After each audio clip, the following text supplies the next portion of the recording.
নমস্কার।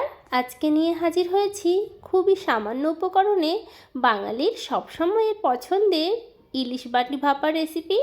এইভাবে ইলিশের এই বাটি ভাপাটি করলে গরম গরম ভাতে জাস্ট অপূর্ব লাগে। তো চলুন রেসিপিটি শুরু করা যাক।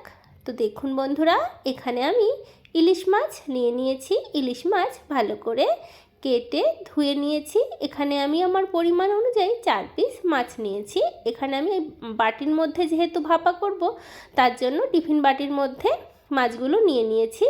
এখানে উপকরণ বলতে সর্ষে, এখানে রাই সর্ষে নিয়েছি, আর কাঁচা পাকা লঙ্কা। ঝালটা একটু বেশি হলেই খেতে বেশি ভালো লাগে। এখানে 3 চামচ সর্ষে দিয়েছি।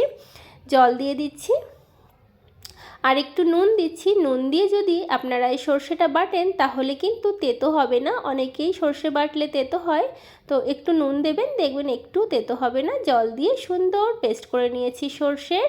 আর এইভাবে সর্ষে বাটা দিয়ে ইলিশ ভাপা করলে অসম্ভব সুন্দর লাগে খেতে। এবারে সর্ষে বাটাটা ইলিশ মাছের উপরে দিয়ে দিচ্ছি, আর এবারে মিক্সি ধোয়া জলও দিচ্ছি একটুখানি, খুব বেশি না বন্ধুরা। এর থেকে বেশি জল দিলে কিন্তু ভালো লাগবে না এই রেসিপিটা। এবারে দিয়ে দেব স্বাদ মতো নুন। একবারেই নুনটা দেব, যেহেতু বাটি ভাপা হবে। পরিমাণ মতো হলুদ গুঁড়ো দিয়ে দিচ্ছি, আর অবশ্যই কিন্তু সর্ষের তেল দিতে হবে। যেহেতু সর্ষে বাটি ভাপা, সর্ষের তেল না দিলে কিন্তু ঝাঁঝ ফ্লেভার কিছুই ভালো হবে না। তো একটু দরা ঝাঁতে আমি কিন্তু সর্ষের তেলটা দিচ্ছি। এবারে একটা চামচের সাহায্যে ভালো করে কিন্তু একটু মাখিয়ে নেব। তো আপনাদের এই রেসিপিটি কেমন লাগছে অবশ্যই কিন্তু কমেন্ট বক্সে জানাতে পারেন। আর যদি ভালো লাগে তাহলে অবশ্যই লাইক, শেয়ার, কমেন্ট, সাবস্ক্রাইব করে আমার এই ছোট্ট চ্যানেলের পাশে থাকবেন। তো দেখুন ভালো করে কিন্তু আমি মাখিয়ে নিয়েছি। আমার বাড়িতে কিন্তু এই সরস্বতী পুজো উপলক্ষে কিন্তু এই সর্ষে ইলিশটা রান্না হয়েছিল। তো আপনাদের বাড়িতে কাদের কাদের বাড়িতে ইলিশ মাছ রান্না হলো সরস্বতী পুজোয় অবশ্যই কিন্তু কমেন্ট করে জানাতে পারেন। ওপর থেকে একটু কাঁচা পাকা লঙ্কা দিয়ে দিচ্ছি। এই লঙ্কাগুলো রান্নার পরে ভাতে মেখে খেতে কিন্তু অপূর্ব লাগে। এবারে টিফিন বাটির ঢাকনাটা বন্ধ করে দিচ্ছি। ভালো করে বন্ধ করতে হবে, যেন রান্নার সময় বাষ্পটা বেরিয়ে না যায় বাটির মধ্যে থেকে।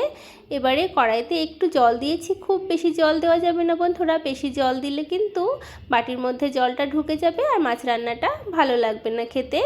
টিফিন বাটিটা যদি না নড়ে সেই জন্য বাটির ওপরে একটা শিল বা নোড়া চাপিয়ে দিয়েছি, তাহলে বাটিটা কিন্তু এক জায়গায় স্থির থাকবে।